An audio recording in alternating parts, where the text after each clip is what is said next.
L'éruption du Covid en Inde, que nous avons vu venir assez tôt, puisque ça faisait quand même plusieurs semaines qu'on suivait avec attention ce qui se passait en Chine, qui n'est pas très loin de l'Inde, comme tout le monde le sait, nous a quand même un peu assommés, soyons honnêtes. Donc le 26 mars, très précisément, quand l'Inde a décidé du confinement, et même quelques semaines avant, quand la France a décidé du confinement, ça a été pour nous un coup d'arrêt brutal à toute une série d'opérations qui étaient absolument magnifiques, sur lequel on travaillait parfois depuis plus de 3 ans. Je pense en particulier à l'Inde invitée au Salon du Livre de Paris, je pense à la 2e édition des festivals de francophonie, je pense évidemment à tous les étudiants dont nous préparions la campagne, d'innombrables résidences, des tournées, des conférences, des débats, le Collège de France, avec qui nous avons un très bon partenariat en Inde, enfin bref, un coup de massue, soyons clairs. Puis, dans l'urgence, traiter immédiatement tous les Français qui étaient en Inde au titre de la coopération, les étudiants, certains volontaires, les artistes, les chercheurs, aux 4 coins du pays, Calcutta, Kerala, Gujarat, beaucoup de choses. Et puis, bien sûr, fermer les établissements en fonction des décisions du gouvernement central et du gouvernement locaux-indien, il y en a beaucoup, puisque l'Inde, c'est l'Europe. Mais très belle réactivité des troupes, magnifique organisation, autodiscipline, auto-organisation, c'était super.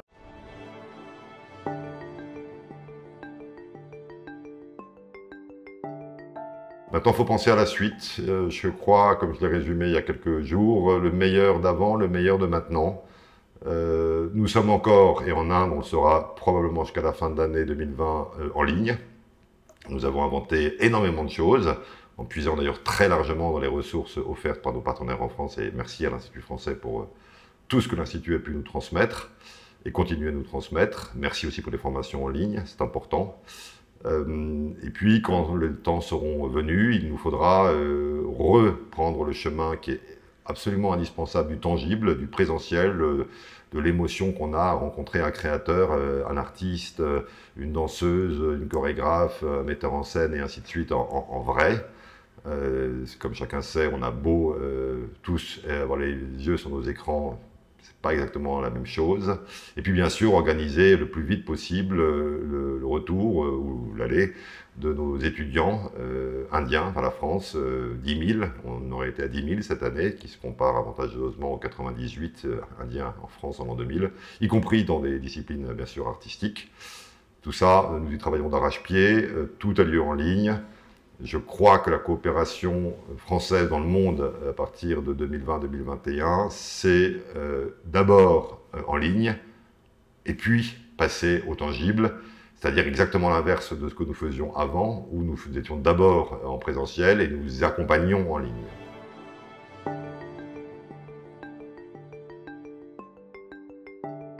Oui, alors il faut, comme le disait mon excellente chef du pôle communication, Isabelle Getty pour ne pas la citer, il faut pouvoir exister à travers le bruit. Il faut pouvoir exister à travers la multiplicité des offres et des images. Nous sommes tous invités à une quinzaine de webinaires, à suivre énormément de choses en ligne.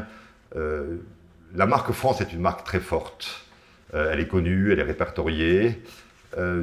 À l'échelle d'un pays-continent comme l'Inde et à l'échelle du monde tout entier, je pense que nous aurions tout intérêt à avoir une campagne permanente, exactement comme les Britanniques. Il faut reconnaître que même si ils ne sont pas toujours aussi bons que nous, Britain is Great était une fabuleuse campagne, ben, il faut qu'on arrive à la même chose. Alors ici, évidemment, nous avons 3 programmes, l'un qui s'appelle The Indo-French Campus, l'autre qui s'appelle Choose French, le 3e qui s'appelle Creative France ou France Créative. Voilà, je pense qu'il faudrait qu'on ait 2-3 marques fortes de ce type qui disent tout de suite les choses aux gens.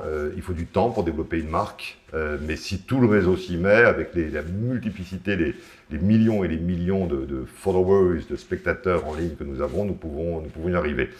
Il est évident que l'Institut français à Paris, il est évident aussi que l'Agence Campus France, enfin que la EFE, la Fondation des Alliances françaises, nos grands opérateurs ou partenaires ont un rôle clé à jouer. Je ne crois pas qu'il faille multiplier les campagnes. Je crois qu'il faut travailler de manière très synchrone, très cohérente, en laissant à chaque fois, à chaque pays, la capacité de jouer un petit peu avec les critères, mais à l'intérieur d'un champ qui soit bien défini, avec des chartes simples, des messages clairs.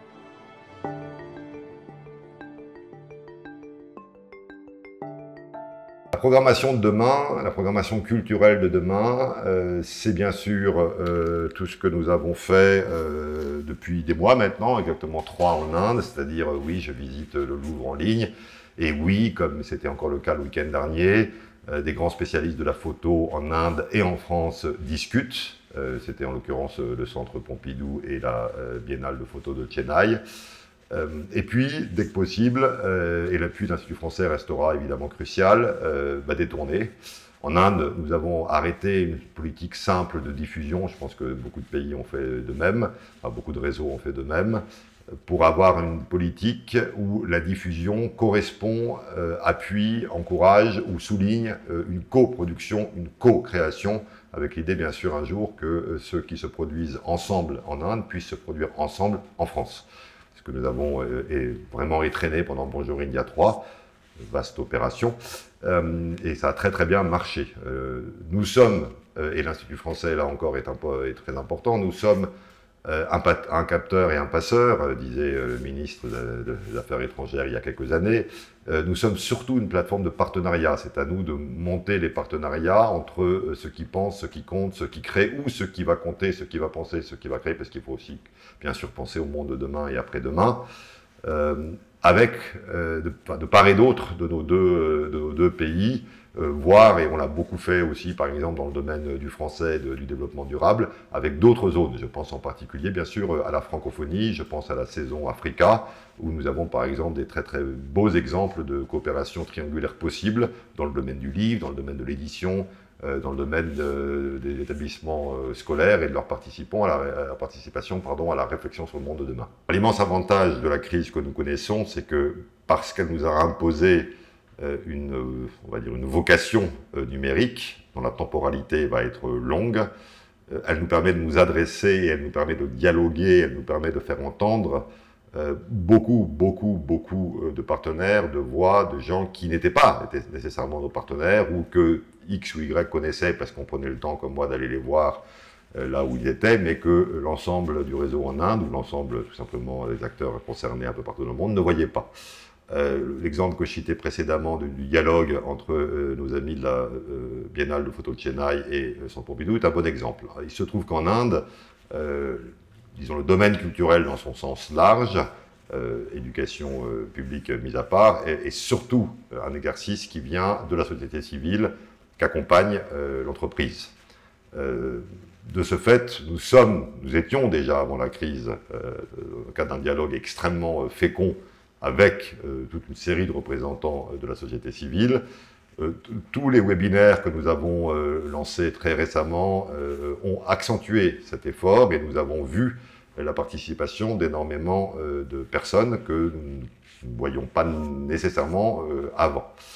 Il y a un autre aspect qu'il faut aussi relever, je pense, c'est que nous avons trop tendance à opérer en silo, à faire d'un côté la coopération universitaire, la coopération linguistique, la coopération artistique, etc. etc. Je pense qu'un des immenses avantages aussi de ce que nous a imposé la Covid, c'est quelque chose que personnellement j'ai toujours souhaité faire, c'est de brasser. C'est-à-dire que quand nous parlons, comme je l'ai fait l'autre jour, en ligne à 10 000 et quelques étudiants, ce qui en Inde est un chiffre relativement faible, nous pouvons parler non seulement bien sûr des études en France, mais de pourquoi il n'est pas complètement inutile de pouvoir s'exprimer en français, en plus d'autres langues, pourquoi est-ce que la France a une qualité de vie qui est la sienne, et évidemment la dimension culturelle, la dimension artistique, la dimension je découvre, j'apprends, je creuse. Et ça, c'est énorme. Et ça, la Covid et le mode numérique dans lequel nous sommes aujourd'hui nous permet de faire ça. À l'Institut français en Inde, nous avons par exemple lancé depuis pratiquement le début de la crise, depuis avril, toute une série de newsletters qui étaient volontairement thématiques. Nous avons fait une sur la santé, mais hier, ou avant-hier, ce week-end, on est sorti une sur l'art, pas seulement les visites en ligne, les laboratoires, où on peut penser l'art de demain ensemble. Quelque temps auparavant, une portait sur tout ce qui avait trait à la langue française. Avant, on en avait fait une sur les images, et ainsi de suite. La prochaine aura probablement lieu sur la mobilité, y compris la mobilité dans les champs artistiques, qui est encore insuffisamment développée. J'ai été à la lointaine origine de Campus Art, auquel je tiens beaucoup. Donc, tous ces vecteurs, tous ces messages, je crois qu'il faut qu'on traite l'interlocuteur aujourd'hui, il faut qu'on arrête de choisir pour lui, il faut que grâce à tous les outils que nous mettons en place, nous lui proposions la gamme. Les études, la création, les loisirs, le tourisme, la recherche, la création, la co-création, le design, enfin toutes les disciplines que nous avons. La France a une fabuleuse offre qui est encore trop peu connue dans le monde. Grâce au digital, grâce au numérique, pardon pour cet anglicisme, nous pouvons aller beaucoup plus loin. Et là encore, nous pouvons aller beaucoup plus loin parce que nous serons en dialogue avec les acteurs de la société civile, en Inde, ou au Mexique, en Indonésie, en Russie, au Vietnam, pour les pays que je connais bien, et en France. Et là, capteur-passeur, eh bien, en mode numérique, c'est assez facile de capter et de passer. Mais, je reviens à la notion de la marque, si nous n'avons pas une marque forte, nous n'existerons pas ou peu. Les échanges humains avec l'Inde sont relativement récents. L'Inde était un grand partenaire stratégique de la France depuis 1998, un partenaire économique évidemment important. En termes d'échanges humains, l'Inde n'existait pratiquement pas, malgré quelques très très belles opérations. Je me souviens de l'année de l'Inde en France, etc. Mais c'était un peu, malheureusement, des cas isolés. Depuis quelques années, nous avons construit les échanges humains, et on construit les échanges humains en partenariat avec ceux qui pensent et qui font les échanges humains. Donc le débat franco-indien, il est permanent. Et il ne porte pas seulement sur la sortie d'un livre ou sur les dernières recherches de tel ou tel professeur indien ou français. C'est un peu... La Covid, c'est le basculement d'un monde, du monde d'hier, du monde encore qui pense le travail, en allant au travail, la production, selon des schémas que beaucoup de penseurs, je vais citer Anand Singh par exemple, ont très bien résumé, vers un monde nouveau, qui est un monde de l'interstice, qui est un monde de l'alliage, qui est un monde de l'assemblage, qui est un monde du dispositif, qui est un monde de l'agencement.